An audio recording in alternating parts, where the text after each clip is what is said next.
Muito boa noite a todos os amigos, os parceiros que estão nos acompanhando aqui nesse bate-papo, mais um Genética de Ponta a Ponta, e dessa vez contando aqui com a participação mais que especial do Tunico Grise, titular da Fazenda Santanice, junto com o Marcelo, né?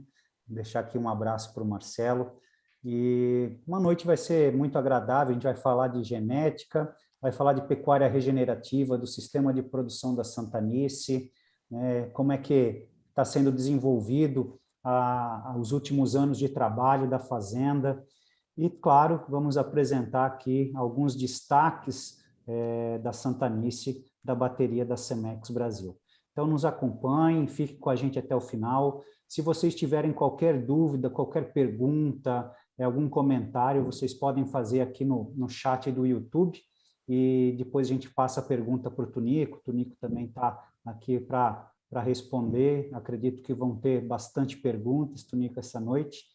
E aproveitando já, sem mais delongas, eu quero passar a palavra para você, Tunico, para você dar suas boas-vindas aqui para o nosso público, né, e depois a gente inicia o nosso bate-papo. Boa noite, André. Boa noite, equipe Cemex. Muito obrigado pelo convite. A Santanice está super contente com essa parceria que vem se fortalecendo ano a ano, né? Hoje a Fazenda tem 6 touros na bateria, a gente acredita muito, né, nessa história. Éramos grandes parceiros da Tairana, somos, e agora essa nova etapa, né, um dos meus objetivos é justamente essa aproximação com a Cemex, e acho que hoje pode ser uma oportunidade para a gente falar um pouquinho da história da Santanice, para alguns que não conheçam, contar um pouquinho do nosso sistema de produção, que aí entra um pouco da agropecuária regenerativa também, falar sobre, acho que o intra-rebanho, o processo de seleção, e por fim, a gente apresentar, né, 5 touros que estão na bateria hoje, que a gente vai passar. Eu acho que pode ser um caminho legal para hoje. Com certeza, Tunico. E já quero aqui de antemão te agradecer em meu nome, em nome da Cemex, né, por você ter topado fazer essa live ainda mais aberta, né, e então, assim, poder compartilhar o seu conhecimento com toda a equipe Cemex, os nossos parceiros, os nossos clientes. Tenho certeza que vai ser uma noite bem agradável para nós. Tunico, vamos começar, né, e antes que você projete aí, para falar um pouquinho do trabalho da Santanice. A gente vai ver que começou lá em 1944, né, com o Dr. Oscar Martinez, e aí depois teve a venda, a sucessão. Mas como você está encarando hoje a presença da Santanice no mercado? O que você vê para o mercado futuro para a marca Santanice? André, então, acho que a Santanice sempre teve uma preocupação muito grande com o equilíbrio, né? A gente tem buscado, junto com toda a nossa equipe, o Amadeu, que é a pessoa há 16 anos responsável por toda a parte de melhoramento genético na Santanice, né? E muito além, né, apenas do melhoramento genético. Eu acho que a gente tem buscado entregar um gado equilibrado. Acho que a gente não enxerga que os extremos, seja ele para um frame muito elevado ou para um animal muito pequeno, de estrutura, a gente acredita no caminho do meio, né? A gente acredita em funcionalidade, em fertilidade, em habilidade materna, em performance, né? A gente tem focado muito, eu diria que a Santanice, onde a gente mais colocou pressão de seleção nos últimos anos dentro do nosso trabalho, eu acho que foram em 2 grupos de características. A primeira, eficiência de fêmea, né, porque a gente acredita que o nosso maior patrimônio são as nossas matrizes, né? A nossa fábrica de bezerros são as nossas fêmeas. Então, a gente precisa de fêmeas que, de fato, sejam eficientes, né? E o que a gente busca na nossa fêmea? Um animal mediano, quer dizer, não extremamente exigente, que inicie sua vida reprodutiva emprenhando entre 11 e 14 meses, que não fale, né? Ou seja, que tenha stability, que seja longeva dentro do trabalho da fazenda, que desmame 50% do seu peso todos os anos, né? Então, acho que mais quilos de bezerros mamados por quilos de vaca exposta na estação de monta. Essa é uma métrica que a Santanice olha muito, né, e que tem aí subentendido nesse índice muitas características importantes, que eu acho que fertilidade, habilidade materna, até perda pré-parto, desempenho, né, relação de desmama, taxa de desmama, enfim, a gente quer essa fêmea super precoce. Essa fêmea super precoce, que nunca falha, que desmama 50% do seu peso no mínimo, ela deixa uma taxa interna de retorno para a fazenda acima de 25% ao ano, né? E é muito difícil você encontrar um negócio que dê essa rentabilidade ajustado para o risco de fazer uma pecuária de cria.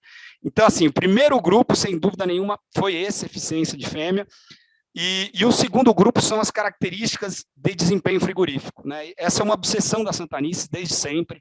A gente começou a medir a ultrassonografia de carcaça junto com a doutora Liliane, a DGT, em 2006, né, são mais de 18 anos, né, passando ultrassom em todos os animais pós-sobreano.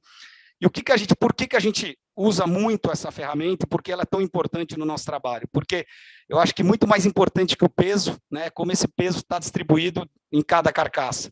Né, acho que a gente quer animais que desempenhem a pasto, animais que entreguem, né, rendimento de carcaça, peso de carcaça quente, que entreguem gordura, entreguem marmoreio, entreguem precocidade sexual.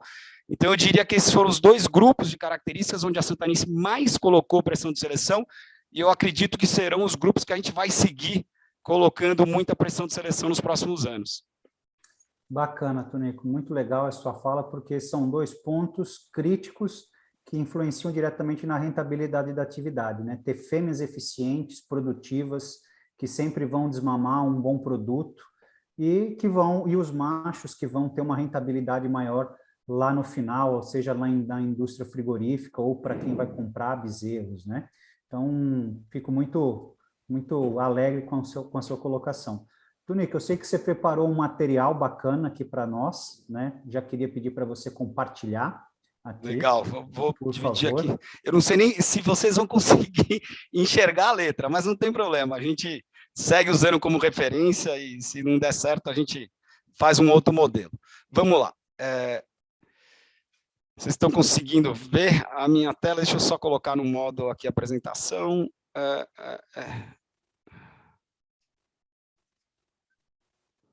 Não. Aqui.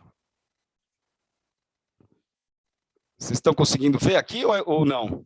Estamos então, sim, Nico. Então legal, Bom, André, eu pensei então contar primeiro um pouquinho da história, assim, acho que as pessoas, alguns não conhecem o que aconteceu lá atrás, eu acho que o passado da Santanice, ele é interessante, como você comentou no começo, a Santanice começou a fazer seleção de gado Nelore em 1944, né, na época com o Dr. Oscar Martinez, que ele era o antigo proprietário da Santanice, Nice era a esposa do Dr. Oscar, né, e o Dr. Oscar era um grande criador, ele era o maior cliente do seu Torres na época, ele chegou a ter dentro da Santanice mais de 500 filhas do Schumacher, sendo trabalhadas dentro de uma mesma estação, né? E era um pecuarista que cuidava muito da funcionalidade das suas fêmeas, o principal negócio dele era a venda de touros, ele fez animais que eu considero assim extremamente importantes para a raça Nelore, né? Alguns, o Apostolado, que era um filho do Jim, um touro que foi muito importante na base da Santanice, né? Tinha o Batom, que era um touro filho do Issar, que até recentemente a gente usou numa FIV na fazenda, e esse touro aqui à direita é o Ediri da Santa Cecília, ele não era crioulo do Dr. Oscar, mas ele adquiriu do seu Torres, ele era um filho do Golias, numa irmã própria do Schumacher, né, que foi chefe de rebanho durante muitos anos na fazenda, ele usava poucos touros por ano, aliás é muito diferente do que a Santanice faz hoje nesse sentido, mas esse touro cobriu durante muitos anos, né, e ele deixou uma contribuição nas características, principalmente de carcaça, que são muito positivas até hoje, tá? E o nosso pai, né, o Antônio Grise Filho, ele adquiriu a Santanice foi em 1983, né, nós tivemos muita sorte, porque na ocasião pegamos o rebanho com 40 anos de seleção já, muito bem conduzidos mesmo, uma vacada assim, realmente fora de série, e ele seguiu, né, o principal negócio do nosso pai, da Santanice, na ocasião também era a venda de touros. Aí, com o passar dos anos, né, ele criou um núcleo de elite, né, que fez a Santanice ficar bastante famosa no cenário nacional, né, fez o Big Ben, fez 4 grandes campeões nacionais, foi uma história muito bonita, né, que nosso pai conduziu. e que, embora, assim, a parte do gado de elite já não faça parte do nosso trabalho há muitos e muitos anos, mais de 22 anos, a gente tem uma gratidão eterna por tudo que ele nos fez. Mas, infelizmente, ele faleceu, isso foi no ano de 2003, e eu e o Marcelo, nós assumimos a Santanice de vez. Eu comento de vez porque já existia um envolvimento nosso muito grande, né? Principalmente com essa parte de números, que a gente sempre gostou, né? Na ocasião eram fichas zootécnicas, a gente passou isso para um programa, era o Multibovinos, e depois a gente passou isso para uma planilha de Excel. Então a gente sempre teve muito envolvido com essa parte da controladoria, e desde muito cedo também, eu acho que a gente começou a questionar, né, alguma parte do trabalho com o gado de elite, questionar um pouco do sistema de produção, das linhagens, do frame do gado, né? Então, a gente, na ocasião, lá na década de 80, em 1995, né, com a ajuda de alguns grandes profissionais da raça, na ocasião, a gente usou touros, né, em larga escala, que assim, eram praticamente preteridos, né, pelo mercado. Então, a gente usou muito o 1646, a gente usou muito o Zefec, a gente usou muito o Quark, assim, acho que a gente foi uma das fazendas que mais usou Quark. Vindouro, Ganhoso, Rambo, Marisco, foi um touro que deixou uma contribuição enorme. Então, quando meu pai faleceu, né, nós liquidamos esse gado de elite e passamos a multiplicar a base desse gado que eu acabei de comentar, que a gente passa a chamar de Santanice funcional, que é onde a história, de fato, né, continua nas nossas mãos, né?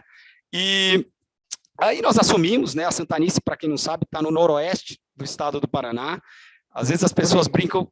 Oi. Deixa eu te interromper aqui. Claro, Isso claro. vai acontecer algumas vezes durante a nossa live, né? Até porque algumas dúvidas vão aparecendo. Não, pô, sem dúvida.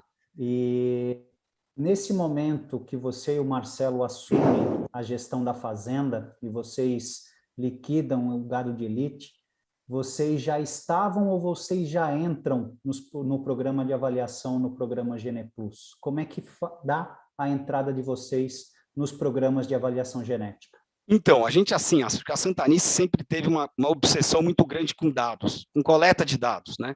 Porque as decisões sempre são pautadas em cima de dados e a gente acredita muito nisso.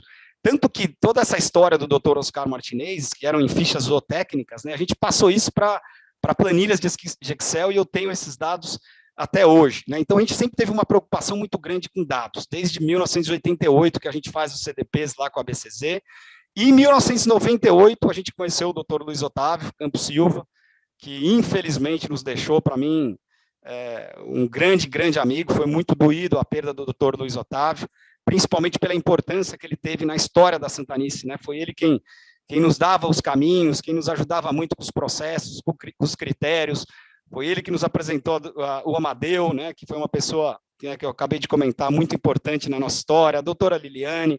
Então, assim, o doutor Luiz Otávio foi uma pessoa que, assim, acho que grande parte das nossas conquistas a gente tem o dedo do doutor Luiz Otávio, né? E ele nos apresentou as DEPs em 1998, tá? Isso meu pai estava vivo, a gente entrou no programa Gene Plus 5 anos antes do meu pai falecer, né? E desde então a gente segue com o programa Gene Plus, com 2 outros programas também, mas foi por conta dele que a gente entrou nas avaliações. Por conta dele também que a gente entrou na genômica. A Santanice foi uma das fazendas que ancorou o programa do PMGZ e do Gene Plus, né? Todo o nosso rebanho foi genotipado na ocasião, então também foi o doutor Luiz Otávio que nos ajudou. Quer dizer, nós temos uma gratidão muito grande por tudo que ele nos fez. O doutor Luiz Otávio, eu tive a oportunidade de trabalhar com ele na época em que ainda estava na Santa Marina. Que legal. O doutor Irineu, o Amadeu também ia lá, conheci o Amadeu de longa data, e o doutor Luiz Otávio sempre foi uma pessoa fantástica, sempre gostou muito de contribuir espalhar o seu conhecimento, né? Era uma pessoa muito aberta, uma índole fantástica. Concordo totalmente. Saudades dele. Bacana. E aí você está contando um pouquinho da localização, da localização geográfica da Santanice, que ela está numa região bem peculiar, né, Tonico? Então, isso é engraçado, né? Porque as pessoas às vezes falam, pô, tá Santanice, que moleza, né? Tá no Paraná, Terra Roxa. E, na verdade, a gente está numa região que é o noroeste do Paraná, que é muito próximo do Mato Grosso do Sul, que é, inclusive, uma zona de transição de uma terra que a gente chama Arenito Kaiowá, né? É uma terra muito pobre, uma terra de apenas 9% de argila, né? A Santanice está numa altitude de 260 metros, geadas todos os anos. Esse ano passado a gente teve praticamente 6 geadas, não tem um ano, não me lembro de um ano que a gente não tenha tido 2, 3 veranicos, né? Então, ela é uma região muito desafiadora, embora nós estejamos no Paraná, né?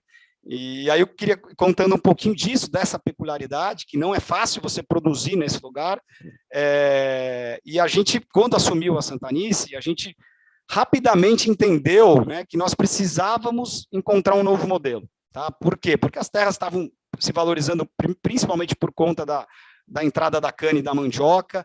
A pecuária que a gente fazia na ocasião era uma pecuária muito pouco produtiva, né? A gente trabalhava, eu lembro que era 0,6, 0,7 UAS por hectare ano, a lotação da Santanice média. Então, era muito extensivo, com pouca tecnologia, com pouca intensificação, né? Então, acho que o principal foco nosso, né, quando a gente assumiu a Santanice, foi encontrar um novo modelo, né? Um modelo de uma pecuária mais rentável, um modelo de uma pecuária mais produtiva, tentando maximizar nosso lucro por hectare, tanto no nosso rebanho de corte quanto no nosso rebanho PO. A gente sempre está procurando aumentar nossa produtividade, produzir mais arrobas por hectare, né? Então, eu acho que o maior desafio que nós tivemos como gestores, né, foi encontrar esse modelo. E a gente bateu muita cabeça, assim, no passado, trabalhamos com desponto de repasse, trabalhamos com intensificação com gado PO. Eu acho que a gente demorou, né, alguns anos para encontrar um modelo ideal, e eu acho que hoje a gente está muito próximo daquilo que a gente acredita, né? Eu acho que cada região tem as suas peculiaridades, mas a gente quer fazer uma pecuária a pasto.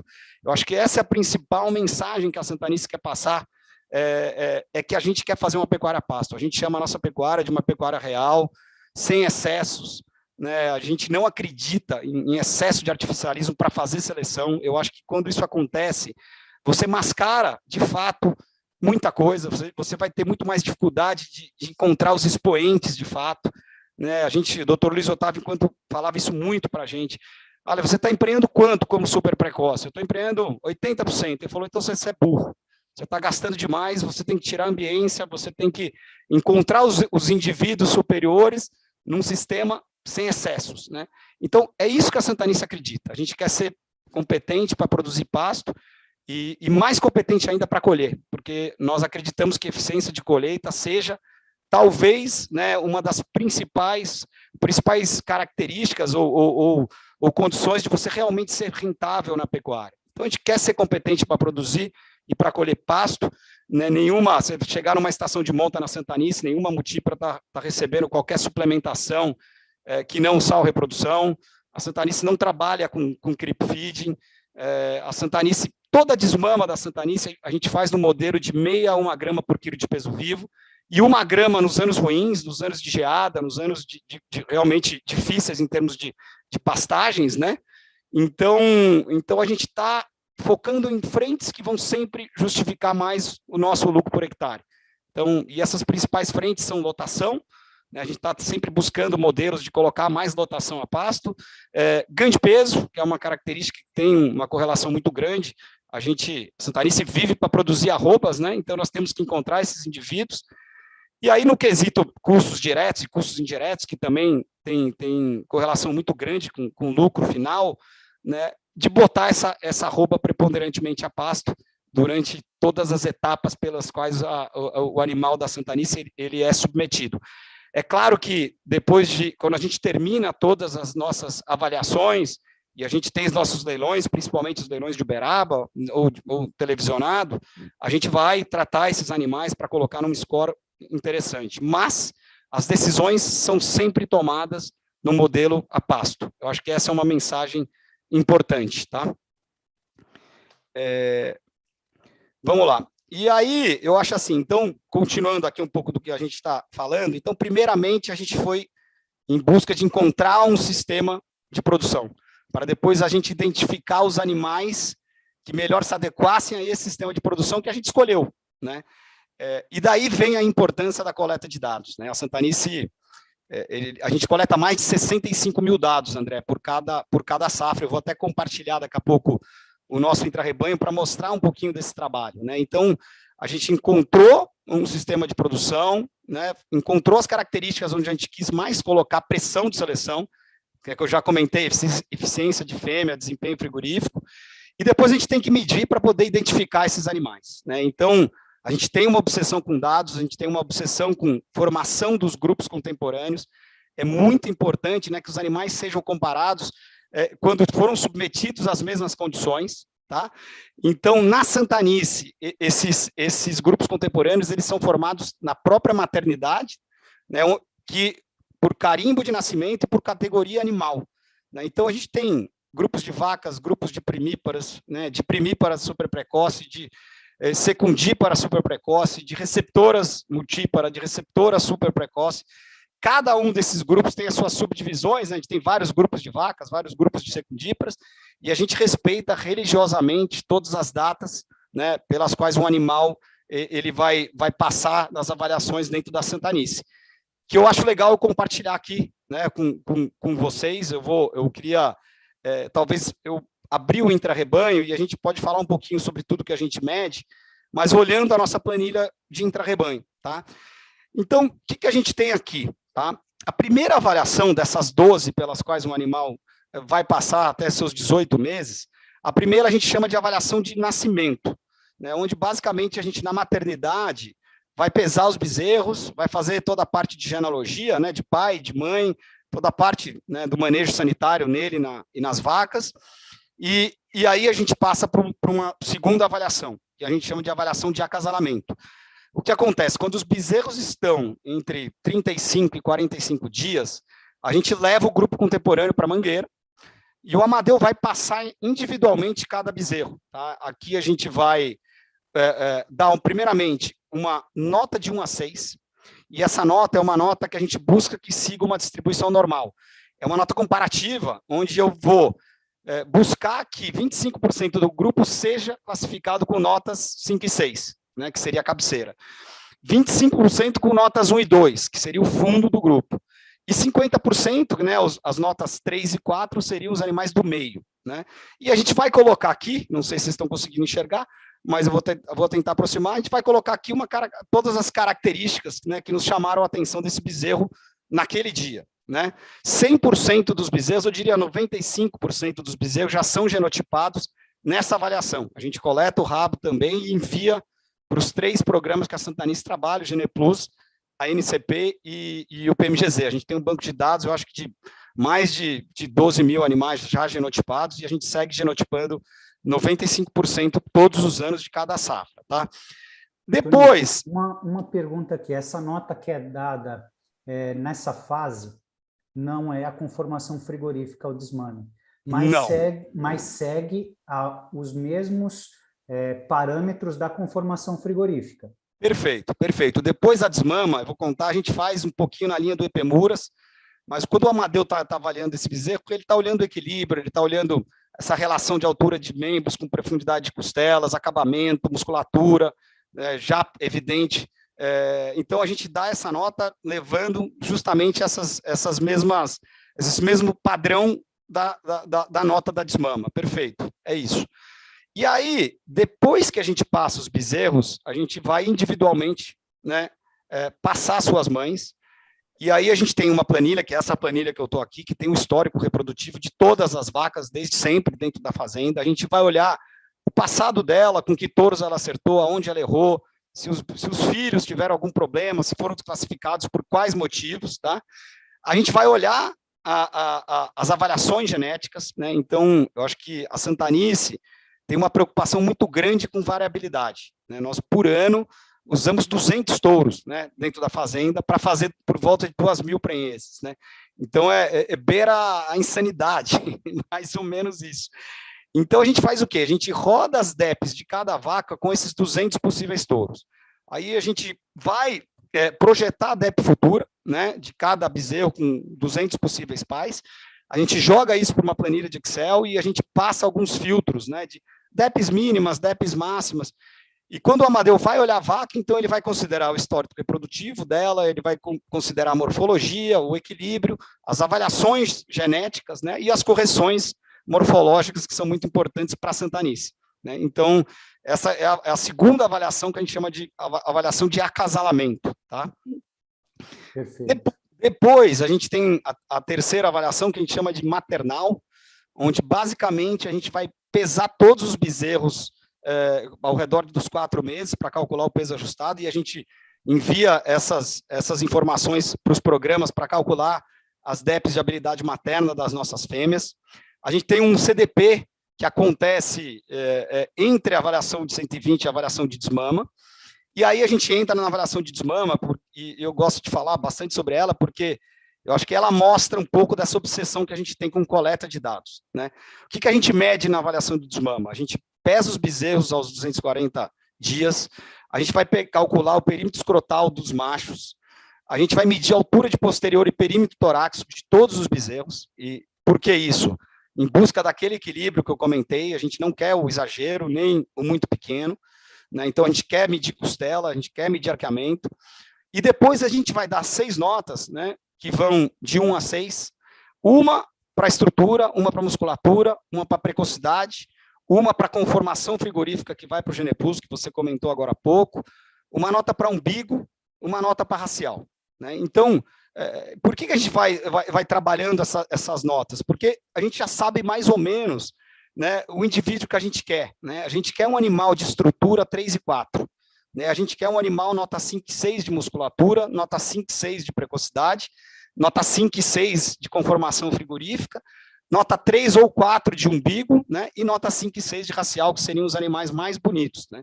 E em seguida, o que a gente faz? A gente pesa as mães, a gente dá uma nota para o score corporal da mãe no dia da desmama, a gente não quer aquela vaca que está desmamando extremamente gorda, nem aquela vaca que está desmamando muito magra, então a gente está mensurando isso, a gente pesa e calcula a relação de desmama e o índice de eficiência reprodutiva, né? Então, todos esses dados são colocados apenas na variação de desmama, tá? Depois, desculpa. Tonico, só uma pergunta aqui, na verdade você já respondeu, o Maurício Barros é nosso gerente distrital do Nordeste, ele fica em Tapetinga, na Bahia, e ele trabalha bastante o 4226. Ah, que legal. E foi uma das perguntas aqui que ele fez, ele queria justamente saber, entender essas notas, quais são as características observadas. Então, você já comentou aqui que é musculosidade, precocidade, estrutura, além de raça, prumo e as demais características. Eu acho que, Maurício, obrigado pela audiência, obrigado pela confiança na Santanice. A gente está falando ali pelo Instagram. E eu acho que é bem isso, eu acho que a gente tem uma preocupação com funcionalidade, e a Santanice tem uma preocupação, principalmente, eu acho que muito mais do que o chifre penteado, né, a cabecinha bonita, a nossa preocupação são com as características funcionais, né? Então, aprumos, dorso-lombo, acho que tem algumas, umbigo, então tem muitas características que atrapalhariam na funcionalidade dos nossos animais, e essa preocupação ela é muito grande, muito maior do que a cabecinha bonita. É claro que a gente também quer uma cabecinha bonita, mas não é fácil, né? E aí, depois da avaliação de desmama, a gente tem uma avaliação de ano, que a gente trabalha com a NCP, essa avaliação. Então, a gente pesa todo mundo e calcula o perímetro escrotal dos machos. Essa idade é uma idade muito importante para você ver circunferência escrotal nos machos e correlacionar com precocidade sexual. Então, a gente faz essa avaliação de ano. Aí a gente tem, não está aqui nessa planilha, porque é um intra-rebanho, a gente tem uma estação de monta, né, para teste de precocidade sexual das fêmeas. Então, a gente já desafia a partir de 11, 12 meses, né, toda a safra, sem exceção, né, na mesma estação das mães. Naquele modelo que eu comentei, modelo de 0,5 grama a 1 grama por quilo de peso vivo apenas, e com pastos bons, sem dúvida nenhuma, senão não tem como, né? E a gente também desafia os machos. A gente vai olhando, a partir da desmama, quem são os animais que são potenciais futuros doadores de sêmen. Então, esses animais, a gente já vai coletando, né, o sêmen deles a fresco e tentando fazer congelamento, porque a gente acredita muito em redução do intervalo de gerações, a gente acredita no uso da super precoce, a gente acredita no uso de touros jovens, de forma, sem dúvida, diluída, mas a gente acredita muito nessa ferramenta, né? Então, a gente desafia tanto os machos quanto as fêmeas. E aí, aos 16 meses, a gente tem uma avaliação do sobreano, né, que vai simplesmente repetir tudo o que eu comentei na desmama, né? Tudo é coletado novamente, claro, não o peso das mães, né? Já estão desmamados, e a gente vai calcular o ganho pós-desmama, que também é uma característica que a gente acompanha, que tem um peso relevante no nosso intrarrebanho, porque a gente quer aquele animal que seja acelerador. A gente acredita nesses animais que são os aceleradores, os curve benders, né? Animais que nascem pequenos e que pós-desmama eles aceleram, e eu acho que essa é uma preocupação grande que a Santanice tem hoje. A gente tem visto, eu acho que a raça está muito preocupada com maximizar performance, e a gente acha que tem um ponto ótimo. A gente fica um pouco preocupado quando a gente passa desse ponto ótimo, e isso está levantando demais o frame da raça. Você está fazendo animais que são muito exigentes, animais que vão ter problemas de parto, né? E eu acho que essa funcionalidade, essa facilidade de parto, né? Animais que de fato não são exigentes, a vaca Nelore não é uma vaca exigente, a gente não pode perder essas características, né? E foi isso que fez o Nelore ser o que ele é. Então, eu acho que melhoramento genético tem um ponto ótimo, né? E a partir do momento que você atinge esse ponto ótimo, acho que você pode eventualmente focar em outras características para colocar mais pressão de seleção.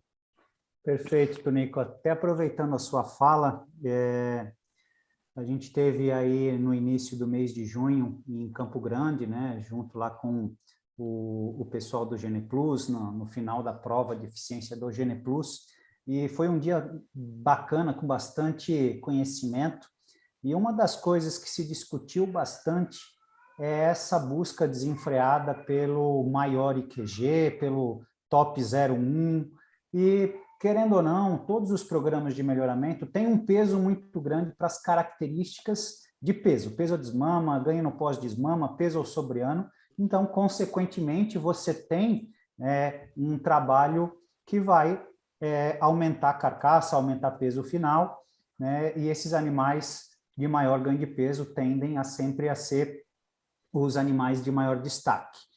Você comentou no início a busca pelo equilíbrio, né? Que a Santanice preza o equilíbrio, um animal equilibrado, que sim, que vai ganhar bastante peso, que vai desmamar pesado, vai ter um ganho no pós-desmame forte, mas animais equilibrados.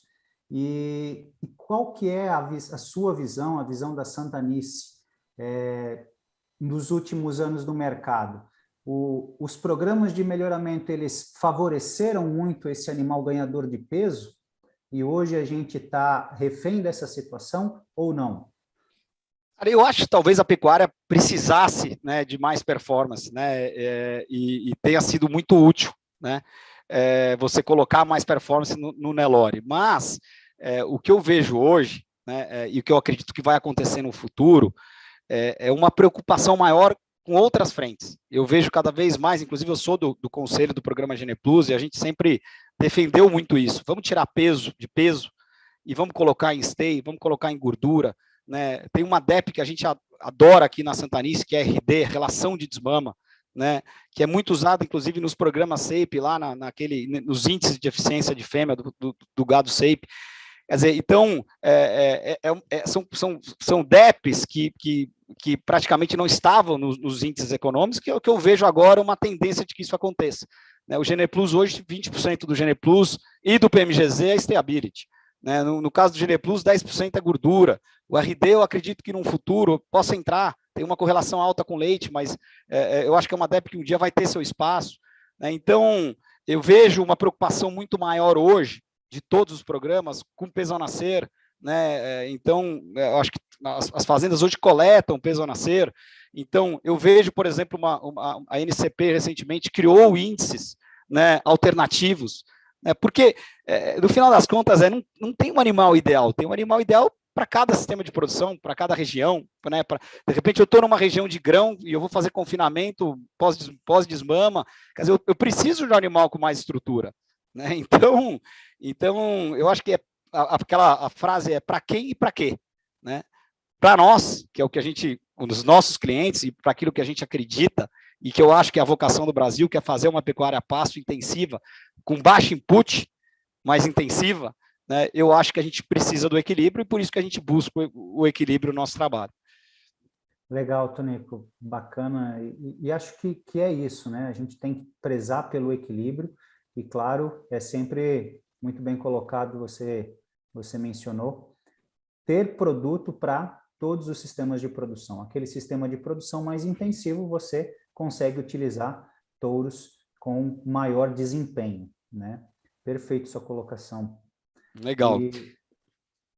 E aí, André, e aí eu continuo, né, depois da avaliação de sobreano, a gente tem a ultrassonografia de carcaça, que acontece os animais ao redor de 16 a 17 meses, né, sempre a pasto, toda a safra, e aqui a gente mede peso, a gente mede a gente mede a AOL 100, a AOL 450, ratil, que é a diferença entre a altura e a largura do contrafilé, né, gordura 100, gordura na picanha, né, marmoreio. Então, o peso das características de carcaça, a AOL, EGS principalmente, um pouco de marmoreio, mas é pouco no nosso índice, mais as notas visuais de conformação frigorífica, eles representam praticamente metade do índice Santanice de seleção, que eu vou mostrar para vocês daqui a pouco. Então, junto com a DGT, junto com a Confraria da Carcaça Nelore, que é um trabalho maravilhoso de um grupo de criadores, que o doutor Humberto Tavares, que nos deixou recentemente também, foi um dos idealizadores, junto com o Chiro. Também nós fazemos parte dessa confraria e a carcaça é algo que nos guia muito nas tomadas de decisão, tá, do dia a dia da fazenda. Então, a gente tem a ultrassonografia de carcaça, depois a gente tem 2 provas de eficiência alimentar, que a Santanice trabalha com o Geneplus e com a confraria da Carcaça Nelore, a gente acabou de voltar de uma. Do Geneplus nós não participamos esse ano, porque o Paraná está fechado por conta da aftosa, mas voltaremos no próximo ano. Então, a gente tem essas provas de eficiência alimentar, a gente tem uma avaliação comercial final, que está aqui nessa coluna DR, né? E aí sim as DEPs genômicas, né? Que a gente roda as DEPs com os 3 programas, as DEPs genômicas do nosso trabalho.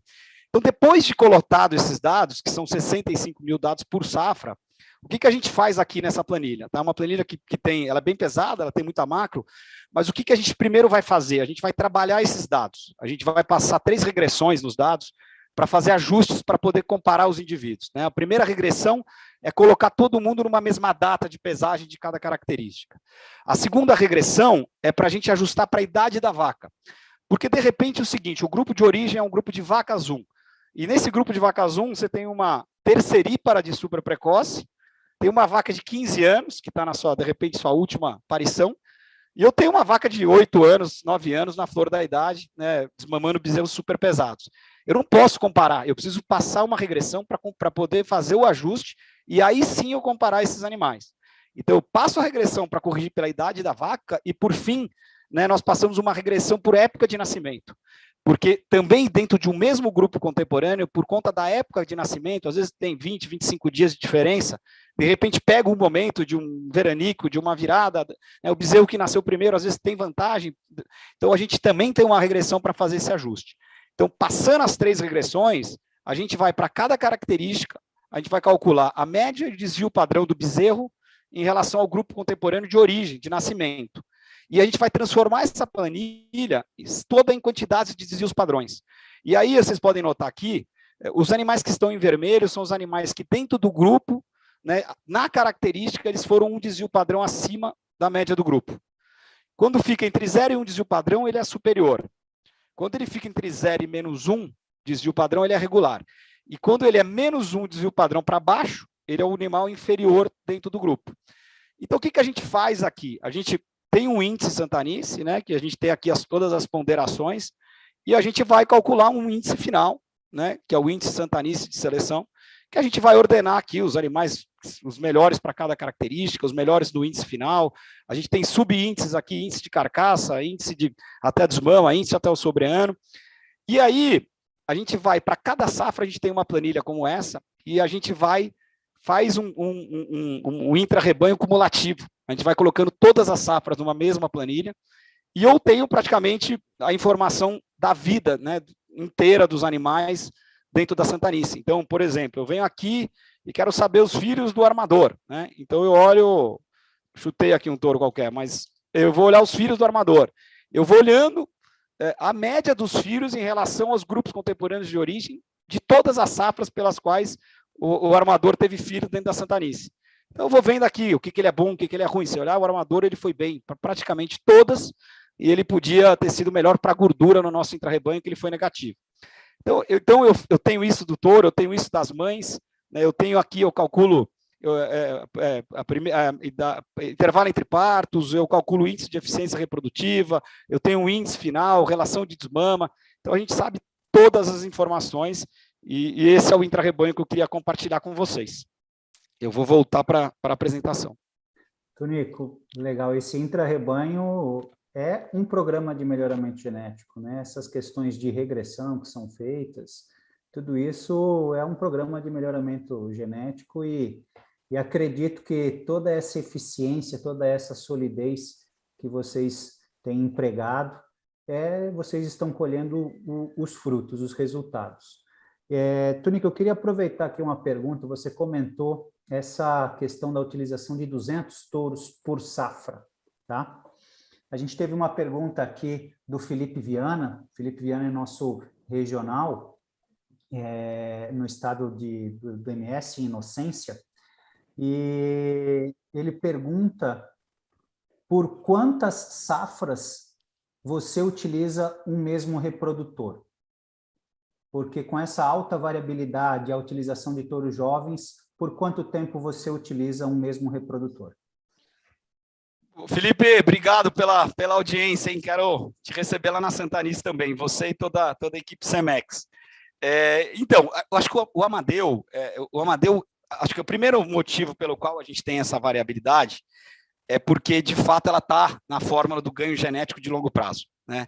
Ela nos ajuda a ter mais ganho genético a longo prazo, mais variabilidade de genes dentro do nosso trabalho. Esse é o primeiro motivo. E o segundo motivo, e o Amadeu ele trabalha muito nessa linha, ele sempre comenta, quanto mais touro eu tiver na mão, mais fácil vai ser eu conseguir encontrar o animal que vai aliar a DEP com a correção morfológica, né?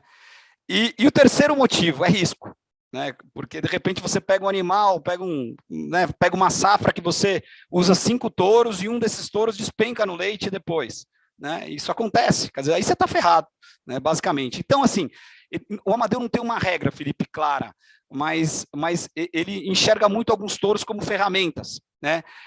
Eu diria que a gente, por ano, troca mais 60%, 60% a 65% dos touros, né? Então, tanto as doadoras jovens quanto os touros jovens, eles sempre vão representar de 60% a 65% de cada safra, tá? Agora, a preocupação que a gente tem é de se resguardar, né? E como é que você se resguarda? Primeiro, com as DEP genômicas, logo ao nascer. Segundo, com desempenho no intra-rebanho, porque eu acho que o intra-rebanho, além de ser quase que um sumário, né, mas ele é um sumário que tem esse componente visual, né? O Amadeu está há 16 anos, ele está todo mês na Santanice, passa de 1 a 2 semanas por mês na Santanice, ele conhece 2.000 vacas de cabeça, literalmente. E quando você tem um intra-rebanho que tem aquele olhar, né, das características visuais de conformação, você tira a subjetividade, né, porque é uma pessoa só fazendo isso.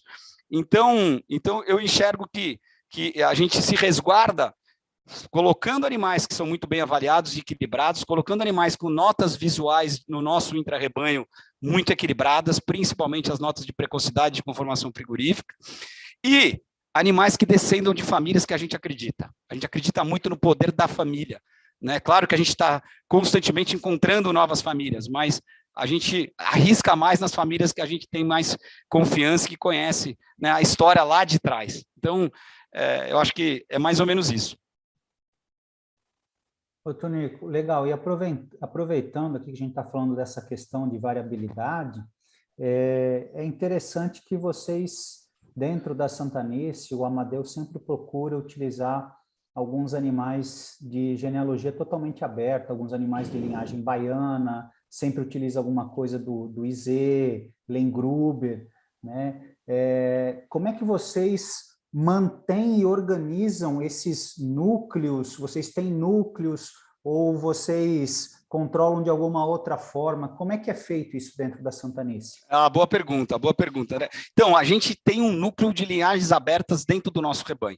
Na verdade, o Amadeu acompanhava 2 rebanhos que a gente teve a felicidade de comprar, ele acompanhou durante muitos anos, o Nelore Safra, dos irmãos Vinhola, e um pedaço relevante do gado Nelore Pacaembu, e a base desses trabalhos era, né, Iselen, Gruber e Zancanera Antigo. Inclusive, o Nelore Safra era o grande comprador das mães de touros que eram descartadas por idade do rebanho de Zé. Eles ficavam muito próximos.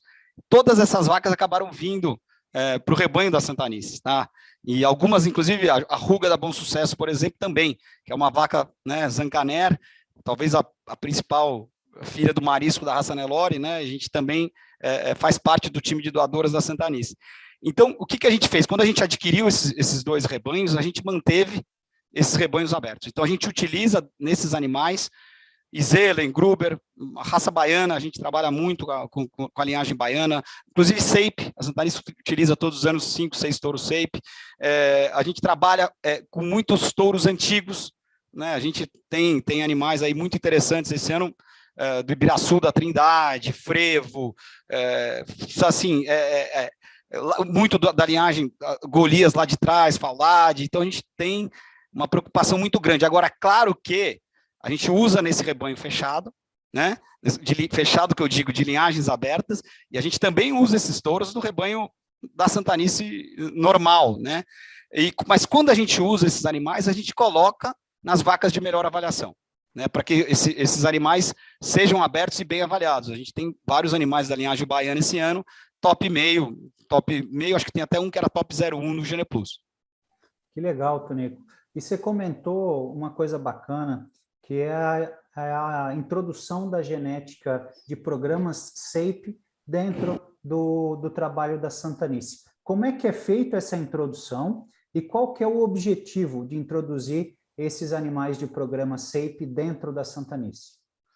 Então, primeiro segue nessa história de trazer um pouco de heterose, né, de trazer um choque de sangue, que é bem interessante quando você usa linhagens distintas, por exemplo, a baiana, por exemplo, o Seipe. No caso do Seipe, o que a gente escolhe geralmente são touros de frame muito baixos, né? A gente quer usar o Seipe como ferramenta para colocar carcaça e colocar adaptabilidade de animais um pouquinho menor de frame, né? A gente não usa, eu acho que hoje o Seipe tem de tudo, né? A gente hoje, inclusive, vê muitos animais Seipe maiores do que os animais PO, né? Mas a gente procura escolher os touros de trabalhos, por exemplo, jacarezinho, né? De touros que a gente que criam no sistema de pasto e que tem uma estrutura menor. E a gente usa justamente nas vacas de melhor avaliação nossa, mas de frame de mais estrutura para baixar. Que legal, Tonico. Bacana. Vamos lá, vou seguir aqui. Estava esperando outra pergunta, eu acabei parando aqui. Vamos deixar para daqui a pouco. Então, assim, vamos lá. Essa apresentação eu tinha montado ela com muita informação, assim, do que a gente faz. Eu rapidamente vou passar só esse slide, que é um criterioso processo de seleção e descarte. A gente acredita que selecionar é a arte de descartar. Então, a gente descarta todas nas principais avaliações. Claro, a gente deixa para fazer isso no sobreano, depois da ultrassonografia, mas todos os animais com nota inferior, notas 1 e 2. A gente descarta os animais com características desclassificatórias, em termos de pelagem, aprumos, racial, né? O Amadeu tem uma preocupação muito grande com isso, né? A gente descarta as vacas que falham, claro, e eu acho que esse é um ponto importante do nosso trabalho, toda vaca, na sua vida reprodutiva, ela só vai poder desmamar um bezerro que seja inferior dentro do grupo contemporâneo. Então, por exemplo, uma vaca desmamou um bezerro que na desmama recebeu a nota de conformação 1, 2 ou 3. Tá? Na próxima vez que ela der um bezerro com notas 1, 2 ou 3, ela está descartada do trabalho, né? Então, ela tem uma chance de errar, e pode ser erro nosso, né, de acasalamento, não pode ser problema da vaca, mas ela só tem uma chance na vida, né? Então, eu acho que esse era um ponto que eu queria comentar. E aqui, para finalizar essa parte da seleção e a gente falar um pouco da regenerativa, eu só queria colocar aqui um pouco do que a gente está planejando, né, para o futuro. Então, acho que Santanice quer crescer com esse trabalho de ser uma opção de sangue para a raça Nelore, então a gente quer aumentar esse núcleo de variabilidade genética, a gente quer seguir aumentando o nosso banco de dados genômicos, até esse dado está desatualizado, a gente vai seguir usando touros jovens entre 65% e 70%, e fêmeas jovens. Importante comentar, as fêmeas jovens, a gente só na primeira FIV, porque as vacas não estão paridas, né, que a Santanice usa animais não paridos, né, então a gente coleta algumas novilhas na primeira FIV. Depois, a gente só coleta como doadora fêmeas que estão prenhas como super precoces, tá? Então a gente coloca muita pressão de seleção nessa característica de precocidade sexual, tá? Eu acho que esse é um ponto legal. A gente pretende no futuro ter uma prova de eficiência dentro da Santanice, mas não no sistema que a maioria das fazendas tem adotado, né? Fazer essa recria no coxo, no grow safety ou no entregado. A gente até pensa em fazer uma prova, mas depois da última avaliação, depois dos 18 meses. Então, ao invés de eu preparar um animal para o leilão, eu preparo ele na prova de eficiência dentro da Santanice. E aqui eu comentei sobre a agropecuária biológica, porque é o tema que eu gostaria de falar com vocês. Caso você queira fazer mais alguma pergunta sobre melhoramento, André, eu queria depois entrar um pouquinho na agropecuária regenerativa, para depois a gente falar sobre os touros que a gente contratou. Não, beleza, Tonico. Só estou vendo aí a próxima linha, que talvez uma forma de comercializar a genética Santanice também através de embriões. Então, Perfeito. Já deixo aqui o convite para vocês serem parceiros do Semex Embryos com a... Aí, Semex. ó, bora falar. Cara, assim, o dia a dia da Santanice ele é tão complexo que ano a ano eu vou adiando isso, porque assim, eu tenho medo de deixar a equipe louca. De tanto... Porque o que acontece com a FIV na Santanice? As doadoras, eu não tenho um grupo de doadoras. As vacas são doadoras conforme elas vão se provando. E no dia da coleta, a gente vai em cada grupo contemporâneo e fala, no grupo Vacas 1, Luiz, tem uma doadora lá, traz para cá. Ela sai do grupo, vem, coleta e volta para o grupo. Quer dizer, você pode imaginar, a gente faz 3, 4 dias por vez, né, na FIV seguidos, né, com mais de 200 doadoras, assim, a gente praticamente para a fazenda, e eu tenho medo de deixar todo mundo louco lá. O Amadeu mais ainda, porque ele vira à noite para acasalar uma vaca, entendeu? Ele passa 2 horas por vaca, e não estou brincando, é verdade isso, entendeu? Falei, Amadeu, você já conhece essa vaca há 15 anos, por que você perde tanto tempo? Mas ele é muito, muito dedicado. Então, vamos lá. Eu vou passar tudo isso. Só vou passar um último slide, que aqui eu estou falando da contribuição do touro dentro dos rebanhos de corte, né?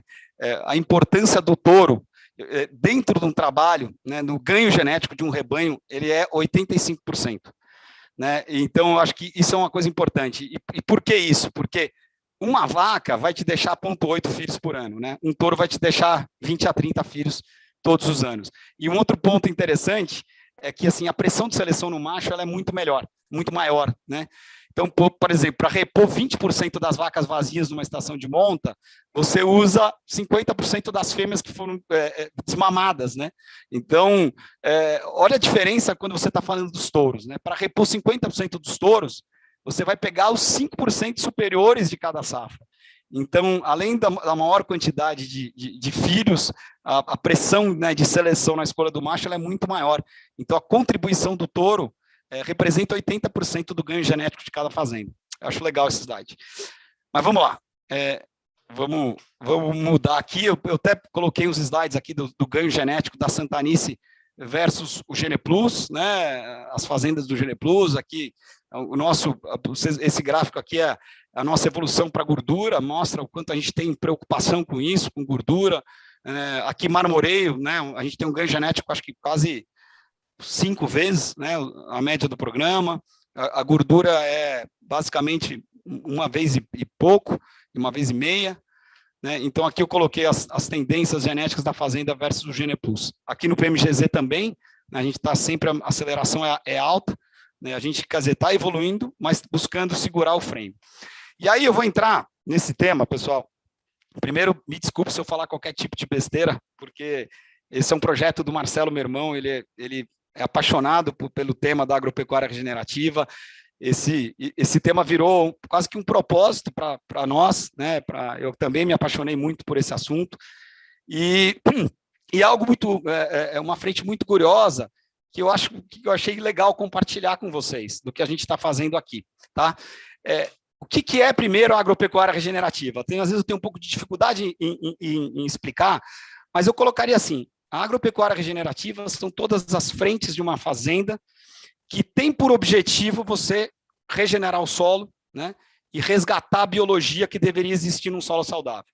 Então, acho que por más práticas agropecuárias, a gente perdeu, né, esses micro-organismos que deveriam existir num solo saudável, que tem um papel muito importante na natureza. Por que eles são muito importantes? Porque eles estabelecem uma relação de simbiose com a planta. Quando eles existem, eles estabelecem uma relação de simbiose com a planta.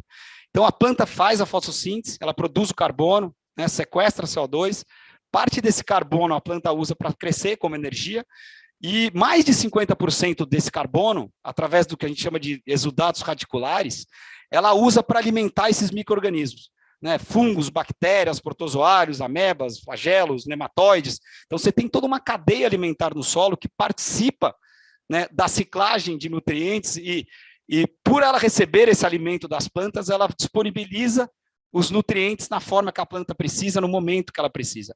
Então, são sistemas que são muito menos dependentes de qualquer tipo de input externo, porque o nutriente está no solo, mesmo num solo fraco como o da Santanice. Mas como você não tem biologia, a planta não consegue acessar. E por ela não conseguir acessar, a gente tem que dar, né, de mão beijada através de adubação química solúvel, que é algo que a Santanice não quer. E esses micro-organismos, eles também têm um papel importante, porque eles vão fazer a decomposição da matéria orgânica que é colocada no solo e transformar essa matéria orgânica em humus. O humus é a forma mais estável de carbono, que tem realmente muitos nutrientes, e nesse processo de decomposição tem substâncias, por exemplo, que as hifas fúngicas produzem, como a glomalina, que ela serve como uma agregadora de solo. Então, ela serve como uma cola, ela cria os macros microagregados de solo, e isso faz o quê? Com esse solo tenha mais aeração, que esse solo ele fique, né, mais agregado, que ele tenha mais capacidade de absorver água, de absorver nutrientes. Então, a agropecuária regenerativa é você pensar na tua fazenda como um sistema, um ecossistema, né, como um sistema holístico. E esses caras, o Marcelo, meu irmão, praticamente, acho que ele viajou para muitos lugares, né, conhecendo esses sistemas regenerativos no mundo. E o que esses caras fazem, né? Qual que é o objetivo deles? Eles buscam replicar o que acontecia na natureza há milhares e milhares de anos atrás, antes, inclusive, dos animais serem domesticados. E o que tinha na natureza? Você tinha grandes manadas, né? Manadas de gnus, de búfalo, de bisões, do que seja.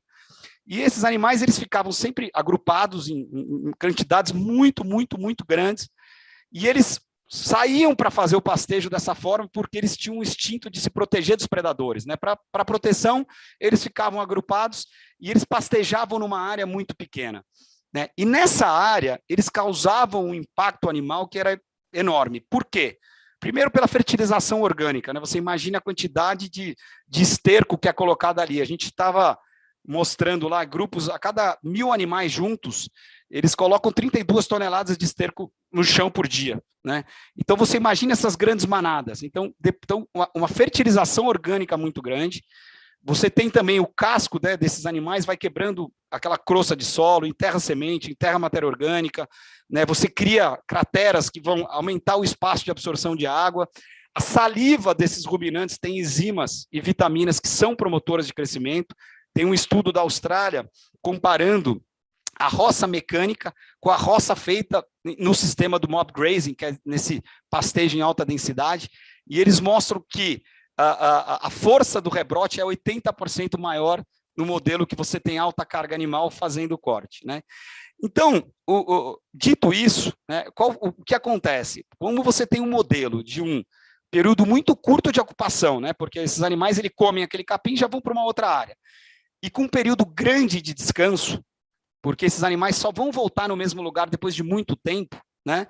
A consequência desse modelo é um aumento muito grande da biologia no solo, né? Porque você está colocando alimento para ele, fezes, matéria orgânica, né? E aí você vai ter o quê? Plantas que são muito mais saudáveis, né? Porque elas acessam os nutrientes através da biologia, elas aumentam muito a sua taxa de fotossíntese, a densidade nutricional é completamente diferente, a gente mede isso através dos BRICS, que é uma ferramenta um espremedor de alho que a gente mede os sólidos, né? Então, o que a gente tem buscado, e eu acho que o ponto mais interessante disso tudo é que você respeita a fisiologia da planta. Por quê? Porque nesse período que a planta está descansando, o que ela faz? Ela faz fotossíntese. E na fotossíntese, o que ela faz? Ela armazena energia na raiz e na coroa. No futuro, né, quando esses animais voltarem para fazer o pastejo e cortarem esse capim, o rebrote, ela usa justamente essa energia do tempo que ela estava descansando para fazer um rebrote vigoroso, até que as plantas cresçam, volte a fazer fotossíntese e o ciclo virtuoso, né, se renove. E é totalmente diferente do modelo que a gente fez na Santanice, que eu acho que a maior parte das fazendas faz no Brasil, né, porque quando você tem um pastejo com baixa carga animal, né, num pastejo, por exemplo, que os animais ficam no mesmo piquete, que eles fazem o pastejo seletivo, que eles escolhem o que eles vão comer, o animal sempre vai preferir a folha verde, o talo recém-rebrotado, em detrimento da parte mais lignificada, né? Então, quando você vai ver, perto das praças de alimentação, do coxo de sal, de água, né, você tem rebrote, eles vão comer e eles vão deixando, né, todo esse material lignificado para trás. E isso tira muita eficiência do sistema, porque esse talo tem um basal muito alto, ele gasta muita energia. Então, o sistema inteiro perde energia. Então, o que a Santanice faz através da agropecuária regenerativa é o seguinte: a gente, esse efeito manada, a gente usa as cercas elétricas para poder simular, para manter os animais agrupados. E a grande manada é a junção dos nossos animais, dos grupos contemporâneos. A gente trabalha com densidades que chegam até 900 watts de densidade de pastejo, né? Desculpa te interromper, mas imagina. Só para dar um depoimento, a gente teve há pouco tempo aí na fazenda, né? Numa visita, várias pessoas da equipe da Cemex, e assim, todo mundo ficou impressionado. Nós vimos 760 novilhas meio-sangue, que são as receptoras, numa densidade muito forte, uma pressão de pastejo muito forte, e assim, é impressionante. Quando abre a cerca elétrica para ter a passagem para um novo quadrante que vai ser pastejado, né? É impressionante, a gente só ouve elas comendo, parece lagarta comendo, né? É impressionante. Impressionante. O que acontece, a 700 é que a gente foi numa estação intermediária, né? Mas no verão a gente trabalhou com lotes de 1.400 receptoras juntas, né? Em piquetes de 0,7, 0,8 hectares, que a gente fazia 4 trocas diárias. Eu vou mostrar agora para vocês. Mas o que acontece é que tem competição, né? Então o animal, ele sabe que se ele entrar num piquete novo e ele deitar, acabou a comida rapidamente. Então, a gente brinca que os animais passam a ser devoradores de pasto. E daí vem a história da eficiência de colheita, né? Porque eles não selecionam o que eles vão comer, eles vão comer o que tem pela frente, né? E aí você consegue ter uma eficiência de colheita muito alta. Eu vou mostrar as fotos aqui para vocês. Então é um sistema muito interessante, porque é um sistema onde o boi, né? Eu falo muito sobre isso, que o boi virou o vilão dessas narrativas, né, de países desenvolvidos, que é o vilão do aquecimento global. E a gente está mostrando, inclusive tem estudos de um cara que chama White Oak Pastures. Ele fez um estudo mostrando que esse sistema sequestra muito carbono. Se a gente aumentasse em 0,4% a matéria orgânica dos solos agriculturáveis do mundo, a gente vai zerar toda a emissão da humanidade de um ano. Né? É impressionante. Então o boi sai do papel de vilão para ser o papel de uma figura essencial, né? Porque ele vai justamente cortar o capim antes desse capim entrar em senescência, né? Trazer esse capim para os estágios iniciais de vida, onde ele tem uma maior taxa de fotossíntese, vai sequestrar mais carbono. Então eu acho que é um papel muito interessante, e um boi que está fazendo o que ele nasceu para fazer, pastar, né? Então é muito interessante. Eu vou passar aqui tudo isso, só para também não quero me estender muito, que eu sei que esse não é um tema para cá, mas eu diria que a agropecuária regenerativa são as frentes que você adota que vão estimular isso, mas muito importante também é você evitar práticas que são maléficas para essa biologia. Então, evitar solo exposto, evitar a gradagem de solo, evitar a monocultura. A natureza sempre ela é diversa em si, na sua essência. Você evitar o uso de substâncias que matam, né, esses bichos, quer dizer, você usar glifosato, você usar ivermectina, por exemplo. A gente trabalha com levamisol e albendazol, não use ivermectina, porque ela mata a biologia. Você evitar os inseticidas, os fungicidas, quer dizer, então, você parar de usar ureia. A gente não usa a gente não faz mais nenhum tipo de adubação química solúvel na Santanice, tá?